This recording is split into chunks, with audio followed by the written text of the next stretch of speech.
study, and play come together on a Windows 11 PC. And for a limited time, college students get The best of both worlds. Get the Unreal College Deal. Everything you need to study and play with select Windows 11 PCs. Eligible students get a year of Microsoft 365 Premium and a year of Xbox Game Pass Ultimate with a custom color Xbox wireless controller. Learn more at windows.com/student offer. While supplies last. Ends June 30th. Terms at aka.ms/collegepc. British Spy Stories Season 6 Counter-Strike Episode 26 The approval from the Joint Intelligence Committee to work in Russia rumbles into Gabby's phone at 4 in the afternoon when she's in the pool of the Luxembourg Sofitel. She returns to her locker, gathers her belongings, and walks out to the open-air seating on this floor. She sits in a chair that is out of earshot of any other hotel guests and inputs the decrypt password to her MI6 phone to read her messages. Then she makes a call. Control? Hello, Marlin. Good afternoon, Blackhawk. I need some travel booked. The support service can do that for you, Gabby. You don't need us here in control. It's travel on Annabelle. Gabby refers to the MI6 Covert Global Distribution Network. What's the cargo? Me and Talgarth. The woman in London pulls up a booking form. Joining station, she says. Luxembourg. Gabby hears typing. That's the Port of Mertert container depot outside Luxembourg City, says Marlin. 20 minutes from you. What's the exit destination? Moscow. The woman pauses. LM16 approval reference? JIC 610/349. Gabby reads from the email approval in her inbox. That LM16 is confirmed on the system, Gabby, with PM signature this morning. Thank you. We'll need a Mark III Annabelle container, Marlin. Hang on. Yeah, there's one available. How long is the journey? Just over a day, Gabby.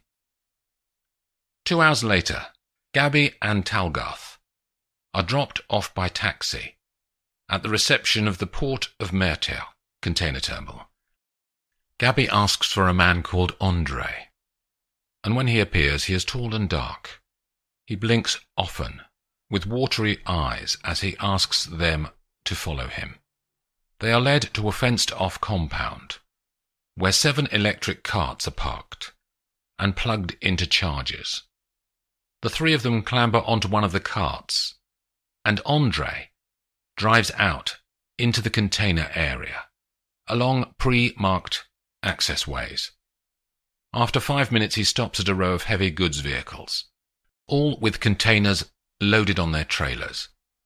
Third one along, he says, before they step off with their luggage, and the cart glides away. The women walk in front of the trucks until they reach the third one that has Saturn Logistics painted on the side. The driver's door opens, and a man in his 50s with greying hair climbs down. I'm Lucas, he says. Come to the back. When they reach the rear doors, he says, Have you got the code? He flips back a plastic cover near the rear doors to reveal a keypad. Talgarth types in a string of numbers. The doors to the container are released and click out from the frame. Lucas pulls them open. There's a ladder which he folds down and steps up into the container. It looks like there are boxes stacked right up to the back of the inside, but he pushes a section of one box, which hinges open to become a handle. He turns it, and the wall of boxes rolls back to reveal a room with sofas and television beyond. Lucas steps back down and indicates for them to go up. Once they are inside, Gabby turns back to him. 25 hours, is it? Yes, Mum. My brother is the second driver. He was sleeping in the bunk in the cab. We'll stop briefly to change over a couple of times, plus one refueling. You know that the security system prevents me from releasing you along the route, Mum. Once we start. I am aware, Lucas, thank you. Mum. He nearly salutes to her before she shuts the fake panel, and he hinges the back doors closed. Have you travelled on Annabelle before, Ivy? No, I like it. The woman looks around at the lounge they're in. This is a Mark III, has 2 bedrooms beyond that door, a bathroom and a kitchen. Plus this lounge doubles as a secure comms room, she says. Would you like to make some supper? I need to talk to Sir Bernard. Talgarth takes her case and walks through to the rest of the container's accommodation. Gabby settles back on the sofa and clicks the TV remote. An options screen appears, and she selects a video call, then clicks on Sir Bernard Mackintosh's name from the list. The first face to appear is Lawrence, Sir Bernard's assistant. He checks that his boss can take the call. Then after a minute, a feed of Sir Bernard appears, showing a rainy evening in London, out of the window behind him. Hello, Gabrielle. How did the JIC meeting go, sir? The ministers were fidgety, he says. The PM had spoken to them beforehand, I found out. They all think this Moscow operation is too high risk, but this is about the future of our battlefield capability. I managed to steer them away from their short-term concerns. Thank you, sir. What's your plan once you arrive? He says. My GCHQ operations report this morning said that they have temporarily lost the tracker on Alexei Orlov. They had a virtual tag on the Five Eyes satellites, but he knows how to cancel those. Sir Bernard refers to the Joint Satellite Tracking Service, shared between the UK, US, Canada, Australia, and New Zealand. He'll be in Moscow, sir. It's where all the Gorgon components are headed. His whole plan centres on building that machine now. We don't know where he'll be in Moscow, though. The delivery addresses we collected for the Gorgon components from Raban were fake. As soon as we get a fix on him, GCHQ will flag it to you. But until then you're working blind. If he's in Moscow already, we'll have to use your initiative. Understood, sir. They ring off. Talgarth has made food in the kitchen that is packed with sleek equipment. They eat and watch the Ipcress file on DVD as they cross Germany, then sleep as they head through Poland, Lithuania, and Latvia. The vehicle reaches Russia at the Terahova crossing before Lucas's brother pushes the truck on along the M9 motorway, with the flat lands of the Pskov Oblast either side of them. It's 8 p.m. in the Kovrino container terminal to the north of Moscow city centre, when the Saturn logistics truck rolls to a standstill, and the air brakes hiss with finality. Lucas opens the back doors. Gabby and Talgarth step down to the tarmac and walk away from the container storage area to a car park on the other side of a tall fence. There's only one vehicle waiting for them, a grey flatbed van. On the back is a large wooden crate. Gabby shows her MI6 ID badge to the man waiting in the driver's seat. He says nothing, but hands her a hammer. She walks to the crate and smashes off the metal bars, holding it together. The back and sides fall apart to reveal 2 orange KTM 450 off-road motorbikes. When she hands the hammer back to the driver, he exchanges it for 2 helmets, and the women speed away into the Russian evening to find Alexei Orlov. The helmets have comms built into the lining, and before they reach the city centre, Marlin's voice sounds in Gabby's ear. We have a possible location for Orlov, she says. The Ararat Park Hyatt Hotel. We have an undercover MI6 asset on the waiting staff, and he called in a sighting 10 minutes ago. I'm sending the location to you in your bike's navigation system. Marlin, says Gabby. Find a clothing shop near the hotel, can you? And buy us both evening dresses. We'll pick them up when we get there. They twist their wrists, and the bikes speed towards the heart of the city. Alexei watches the lights as his taxi takes him from Moscow's Vnukovo airport to the city centre. He had used his Andrei Popov fake passport again to fly from Italy, and had avoided using the Russian state airline Aeroflot on the journey, in case any SVR agents were on board who might recognize him. He hasn't been in Moscow since he left 3 weeks ago, when he had told his wife to run and take the children. He loves this city, but this is the last time he'll ever be here. As soon as he gets the money, he'll disappear. There's no future for him in any intelligence service. Not now. The SVR top brass will only see him as a petty thief. The cab drops him at the Ararat Park Hyatt Hotel on Neglinaya Street, as this place is central for everything. The Bolshoi is across the street, and St. Basil's and the Kremlin are down the road. The rich come to this Tverskoy district to shop, eat, and be seen. This is where he used to take Inessa to dine, when her earrings would sparkle in the lights.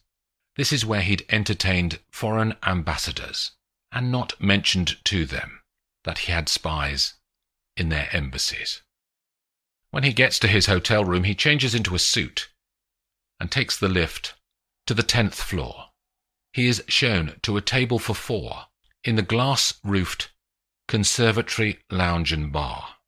He orders a bottle of Galetsky Cossack red wine, then looks out across his beloved city as he waits for his guest.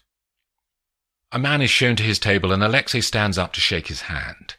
The other man's one eye is watery, and they hug and pat each other on the back, then sit, and Alexei pours a glass of wine for his old friend. When you called me a year ago, Alexei, and suggested this plan of yours to steal a British battle tank, I thought you were crazy, says Adrik Vesna. Anything is possible, says Alexei. Your team was excellent in England. The sleeper was less good. I should have killed him afterwards, says Vesna. We could have put cyanide in his sleeping gas when we'd stripped the tank down and had it in the trucks. A waitress approaches, and they order crab panzanella and beef ribs. So the next stage of our plan, says Alexei, the creation of the cloned parts. I have trained my team, says Vesna. He drinks from his wine glass. They're excited. It will be a world first. They're already in Moscow, preparing to put the components together as they arrive. I've been thinking, says Alexei. Maybe Moscow is not the right place to do this. It's perfect. We can get all the top brass from Russian intelligence service and the Kremlin to see us in action. I'm hoping for financial recognition from the government for this, says Vesna. I could do with the money, so the more high profile the better. Alexei drinks this time. There's something I haven't told you, he says. The waiter arrives with their crab, and they pause their conversation. As he walks away, Alexei says, There are 2 sets of X-rays. All right, we can use them both. What are the others? The T-99. Alexei's gaze doesn't leave the other man's face. Vesna stops, fork in mid-air, between plate and mouth. His voice drops and he moves his head closer to his old friend. The new Russian battle tank, Alexei. How did you get those? It's top secret. The team that I have developing it are searched every day as they leave the factory to prevent any leaks. And we don't need a clone. We're building the actual thing. I bribed one of your team, Adrik. Why? I'm going to sell the X-rays to the British, It's the only time in the last 20 years that Adric Vesna is lost for words. You're a traitor, Alexei. Here's my proposal to you, says Alexei. You build a Gorgon machine and clone the Challenger 4. We get you a handsome reward from the Kremlin for that. But you also clone the T-99 and we sell it to the West. Then we both defect. You'll be the only man with Gorgon expertise in the world. We split all the money. I disappear. You clone T-99s for our enemy, after plastic surgery and a new identity. Vesna is silent for a minute, and he thinks, and finishes his starter. What's to stop me calling the Kremlin now and revealing your plan? He says. Alexei reaches inside his jacket pocket and places a photograph of an old couple on the table between them. Those are my parents, says Vesna. Why are you showing me this? One of my team visited them 2 days ago in Yaroslavl, where you grew up, and they still live. Vesna narrows his one eye. They'll be safe as long as you go along with our plan, says Alexei. Can I take them to the West with me? Of course, I'll make sure that happens. The waiter returns. Your guests have arrived, gentlemen, he says. Alexei pulls his eyebrows together. You're mistaken. We're not. Don't you love a surprise party, Alexei? Says Gabby, from behind him. She and Talgarth are wearing black Roland Mouret evening dresses, and they both sit simultaneously in the 2 spare chairs at the table, each side of the men. And Adric Vesna, says Gabby. We never met, but your reputation precedes you. She smiles at him. You ran, Alexei, and you've got our X-rays. We want them back. I could easily have you arrested, Gabby, he says. As a foreign agent on Russian soil. We're just here on holiday. This is Ivy. Hello, says Talgarth, breezily. Also, you need to keep a low profile in Moscow, Alexei. The SVR are after you. I could just as easily contact a friend in Russian intelligence and tell them that you're here, talking to Adric, who I'm guessing, given his role as chief engineer at the Nijitajil tank factory, is going to help you build a Gorgon machine. The men are silent, and Gabby adds, But we're going to stop you. Vesna turns his eye to the doorway of the restaurant and makes a nod that is nearly imperceptible. But Gabby notices it. She turns her head to see 2 muscular men in dark suits hurrying towards the table. She and Talgarth stand up, ready for the attack. The first man comes straight for Gabby and tries to pull her arm behind her back. She moves first and lands a fist on his cheek. Talgarth picks up the wine bottle from the table and swings it wide onto the head of the second attacker. Alexei and Adric get out of the way as Gabby and the first man land on the table and scatter the glasses and food across the floor. Talgarth's man has blood running down his face as she picks up a fork from a neighbouring table and stabs at his eyes, gouging a chunk of skin from his nose. Gabby punches her man twice, 3 times, as he lays on the ground in the remains of the table and food. Talgarth's second fork stab is a better aim, and the man screams as the metal pushes into his eyeball.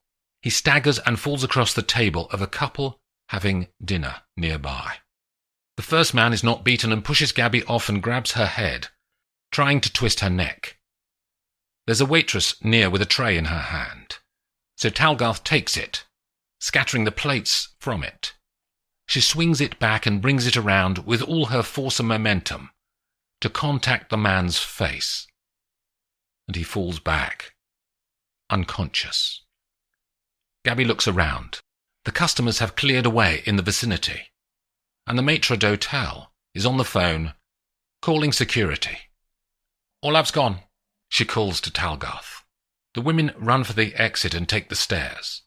In their earpieces, the controller from London comes on.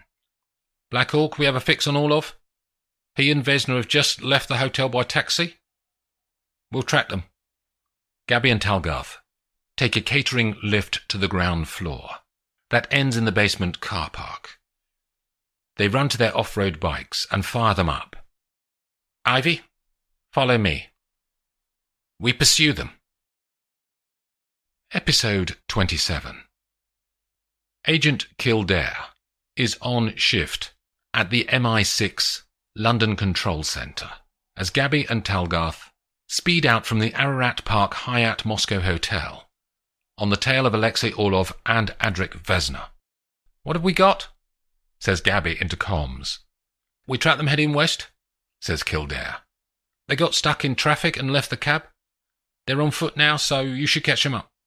The two spies push their off-road motorbikes faster and turn into Teatralnaya Street that cuts across the city centre. Where are they? Shouts Gabby into her headset. We're running an active scan on the satellite. We're blind, Kildare. Come on, we need that location. The bikes pass the neoclassical Bolshoi on their right. Then the spies pull over to wait for the intel from London. These are vital seconds, Kildare. I know, Mum. Hang on. I've got it. There's a virtual tag fix on Orlov, 400 metres south from where you are now. That's Red Square, says Talgarth. And they spin around on the road and push into the pedestrianised paths that lead into the vast open area beside the Kremlin. They weave around tourists and Muscovites on their evenings out as the spies close in on the men. They speed down the long red wall that sits stoically at the side of Red Square, and the bike's tyres bump across the cobbles on the ground. They're at St. Basil's, says Kildare.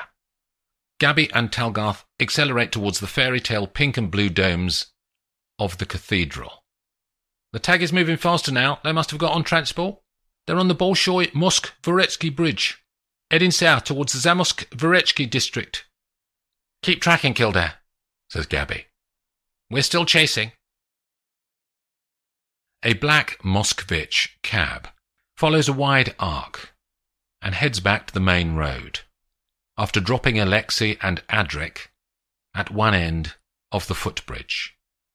The men hurry across the water and don't talk, as Adrik leads the way into a network of back streets.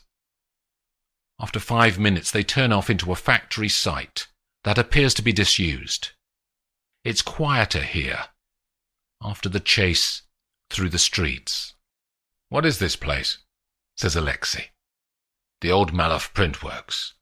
It's due for redevelopment next year, says Adrik.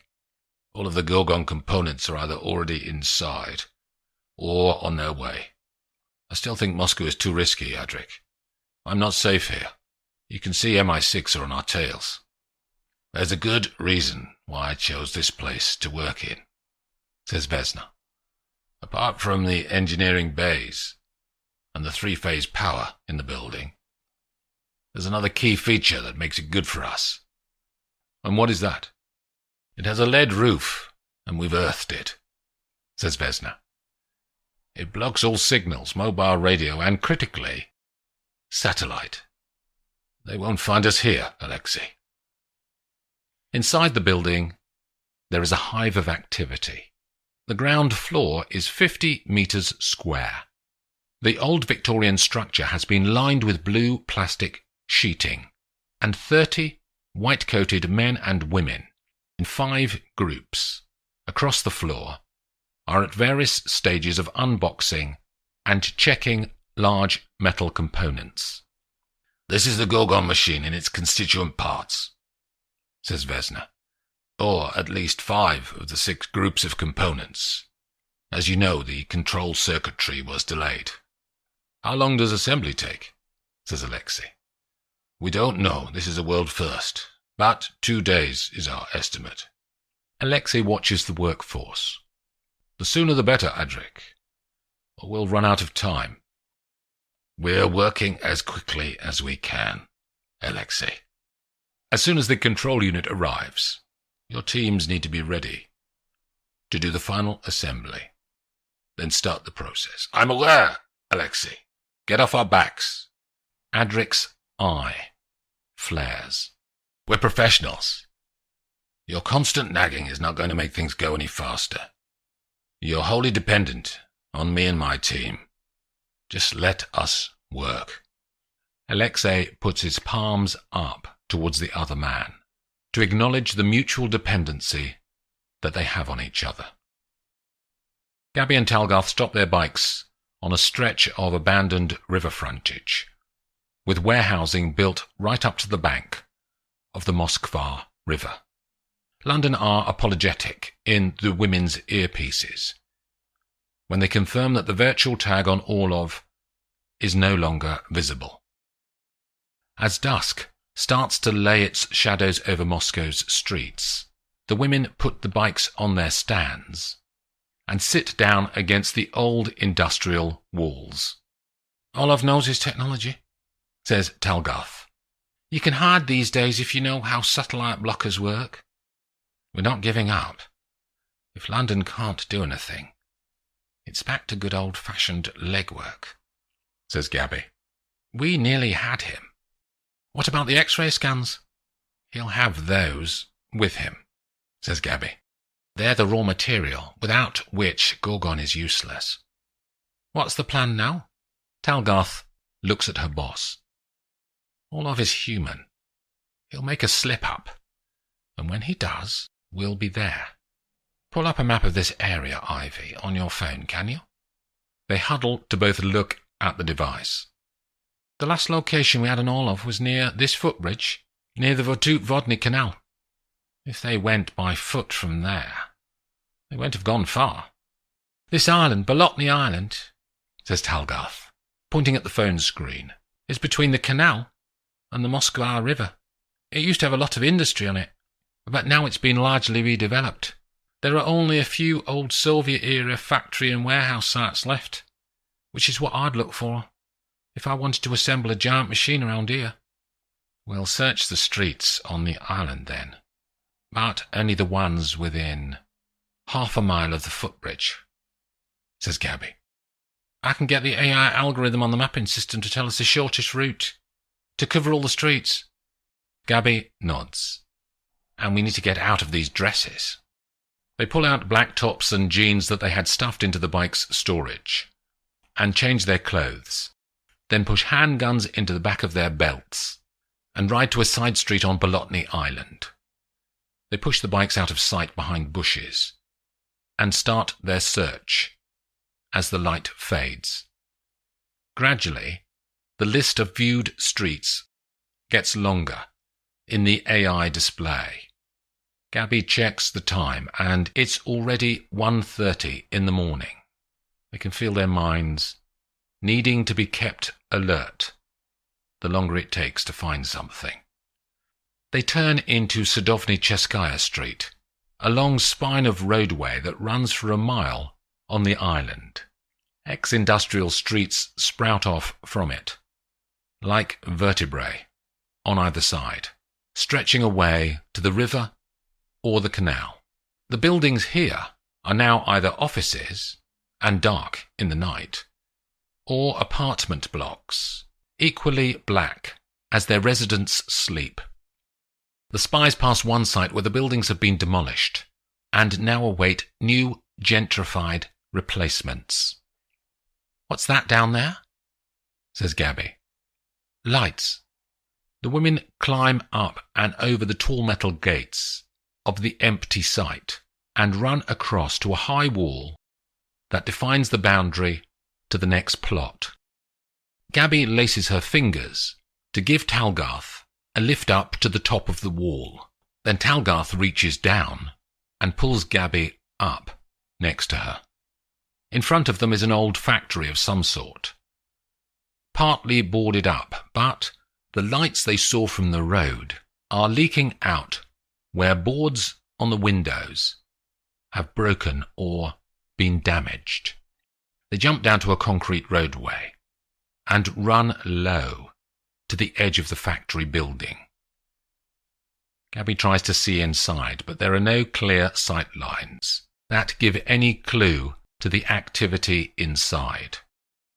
At the end of the building is a disused loading bay with chained doors, but there's a broken window on the wall nearby. Talgarth reaches inside, and her fingers explore for a latch. She moves her hand and has to grit her teeth as a loose shard of steel pushes into her palm. She tries a wider circle with her hand. Then she can feel a handle. She pulls it down and the window opens. Gabby grabs the top of the frame and swings her legs inside. Then Talgarth follows. The factory seems to have been abandoned years ago, and unused reams of paper lie where they were discarded on the final day that the place was in use. They follow the lights and can hear sounds now too that roll down a corridor that ends with a pair of large steel doors. Gabby and Talgarth press their eyes up to gaps in the doors, and here is what they've been looking for. 30 white-coated engineers, all busy, and walking amongst them, Adric Vesna. "This is it," whispers Gabby. There's a sudden noise behind the women, and 2 guards are there.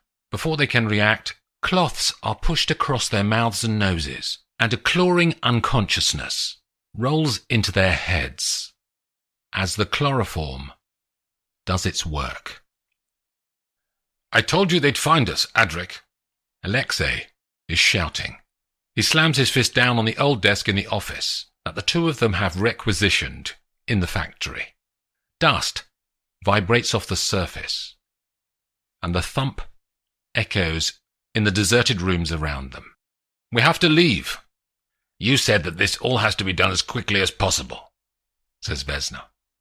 "We'd have to find new premises, move the components, and restart assembly. None of that will be quick." "I can get vehicles," says Alexei. "That's not a problem. There are no other factories or industrial premises in Moscow like this left. This is the last one," says Vesna. "They're all being knocked down or turned into gyms and fine food restaurants. It's not 1985, Alexei." Orlov turns away from the one-eyed man to give his mind a space to think. "I know the answer," he says, after a moment. "The Urals. You know Nagytagil. There must be places there, near your tank factory. Places that wouldn't be discovered. You've been there for years. You must know somewhere." "It's 1,800 kilometers by road, Alexei. That's another day you'll lose." Orlov shrugs. "We have no choice, Adric. Even if they send other MI6 agents to find us, we have to go where their long fingers won't reach. Tell your team. Tell them to dismantle, and I'll get 5 trucks here.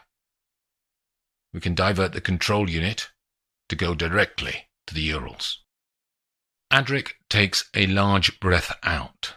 Then he turns and walks away to talk to his engineers. The next 2 hours are filled with feverish activity inside the old print works, as the 5 teams reverse the work they've been doing and reconstitute the packing boxes that had been discarded. The large factory clock still works high up on the end wall, and it records the passing minutes until the time is nearly 4 in the morning. One white-coated man walks in from outside, where he had been sent to watch for the vehicle's arrival. "They're here," he calls to the vast room. The others start to pull back the entrance doors, and the heavy goods vehicles reverse inside. The engines shut down, and the drivers swing the back doors open before the teams start to roll boxes across the floor. It takes over an hour to get everything packed and the rear doors sealed. As the last truck rolls out into the dawn, A yellow Moscow taxi appears in the half-light, then another and another until 8 are parked back to back by the curb. The engineers troop out of the factory and get inside the cars. Within 5 minutes, only Adric and Alexei are left at the vast doors of the old Malov printworks, watching the last cab turn the corner. "Time to go, Alexei." "One last thing to do," he says. "Our taxi will be here in 5 minutes. You look out for it on the street, Adric. I'll be back." Alexei walks across the floor and through old battered double doors that lead to storerooms. There's a staircase spiralling down to the basement, and he descends, then walks to a steel door. Orlov fishes into his pocket for a key, then turns it in the lock. Before he opens the door, he leans down and picks up a large spanner that he had borrowed from the Whitecoats as they were packing up. He pushes the door and walks in. The room is 8 feet square, with a low ceiling. The walls are whitewashed brick. Gabby and Talgarth are lying unconscious on the cobbled floor, their hands bound with plastic ties behind them. Orlov walks to a hand basin that is fitted in one corner, cups water in his hand, and throws it at Gabby's face. After he repeats the process, she splutters and opens her eyes, shaking her head to lose the sleepiness from her mind. "I wanted to say goodbye, Gabby," he says. "We'll come after you, Alexei. We've moved the assembly to somewhere that MI6 won't find. I'll always find you, Alexei." "Not you, Gabby. This is where your story ends. You won't stop us." He leans down and picks up the spanner that he had put on the floor near the sink. "The owners of this building," he says, "back in the Soviet Union days had a problem. It was a printworks, and they needed to store paper, of course.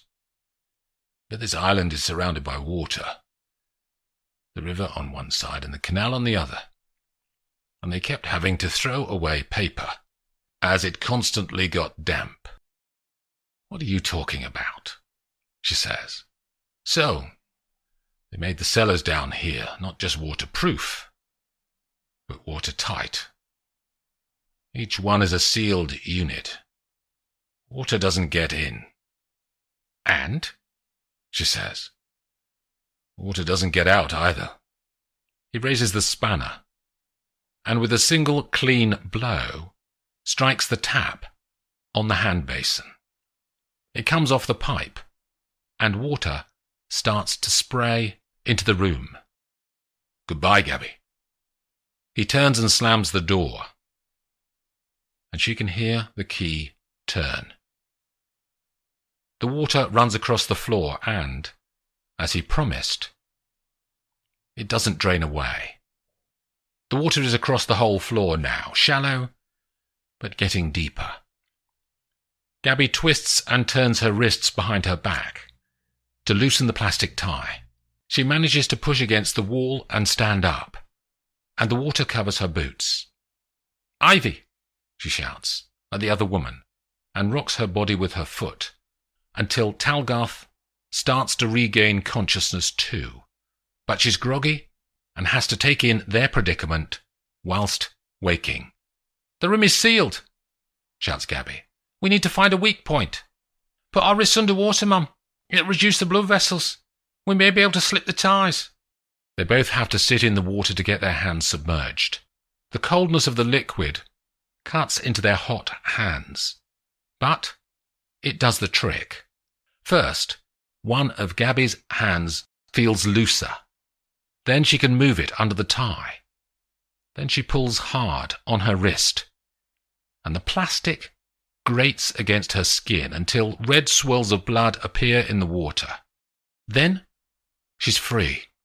Talgarth is only a few seconds behind her, and both of them now have 2 hands to work with.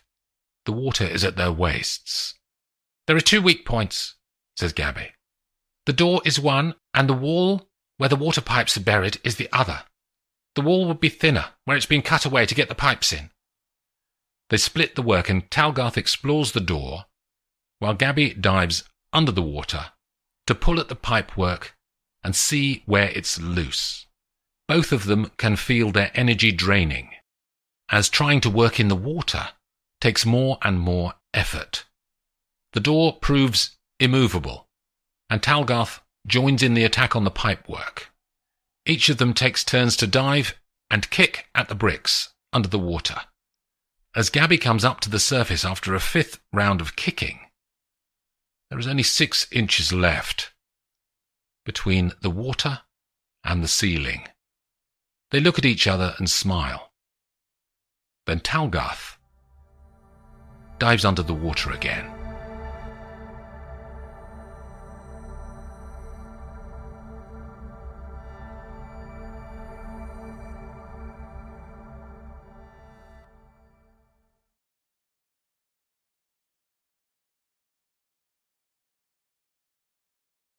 Ryan Reynolds here from Mint Mobile. I don't know if you knew this, but anyone can get the same premium wireless for $15 a month plan that I've been enjoying. It's not just for celebrities. So do like I did and have one of your assistants switch you to Mint Mobile today. I'm told it's super easy to do at mintmobile.com/switch. Upfront payment of $45 for 3-month plan, equivalent to $15 per month required. Intro rate first 3 months only, then full price plan options available. Taxes and fees extra. See full terms at mintmobile.com. Stitch Fix. Stop shopping. Get styled. Not today, sweatpants. Somebody's wearing jeans that fit.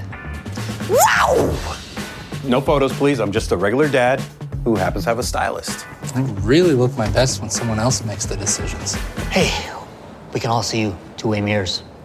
Just share your size, style, and budget, and your stylist sends personalized looks right to your door. Stitch Fix. Get started today at StitchFix.com. I want to hug you. I'm going to hug you. I'm coming in for a hug.